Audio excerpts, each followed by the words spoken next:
দুধের লোভ। এক সকালে জেরি রান্নাঘরে গিয়ে মালিকের রাখা দুধের বাটি দেখে ফেলল। ছোট্ট গর্ত থেকে লাফিয়ে এসে সে দুধ খেতে শুরু করল। ঠিক তখনই টম ও মালিকের জন্য দুধ আনতে এলো। এসে দেখে বাটি প্রায় খালি। রেগে গিয়ে টম জেরিকে ধাওয়া দিল। জেরি দৌড়ে নিজের গর্তে ঢুকে গেল। টমও ভেতরে ঢুকতে চাইল, কিন্তু শরীর আটকে গেল। জেরি বাইরে থেকে লেজ টেনে দিল। টম ধপ করে পড়ে গেল মেঝেতে। মালিক শব্দ শুনে এসে টমকে বকাঝকা করল। মালিক চলে যেতেই টম ফাঁদ পাতল। দুধের পাশে পনির রেখে দিল। জেরি পনির দেখে এগোল। হঠাৎ ফাঁদ বন্ধ হয়ে গেল।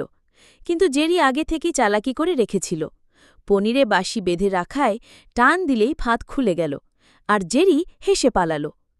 বারবার দৌড়াদৌড়ি করতে করতে টম আর জেরি দুজনেই ক্লান্ত হয়ে পড়ল।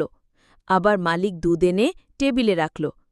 এবার টম ভাবল, জেরিকে ধরাধরি করে লাভ নেই, বরং একসাথে খাই। জেরি একটু ভেবে রাজি হল। দুজন একসাথে বসে দুধ খেল। মালিক এসে দেখল টম আর জেরি শান্তভাবে পাশাপাশি বসে আছে। এভাবে প্রতিদিনের ঝগড়াঝাটির মধ্যে তারা মাঝে মাঝে বন্ধুও হয়ে যায়।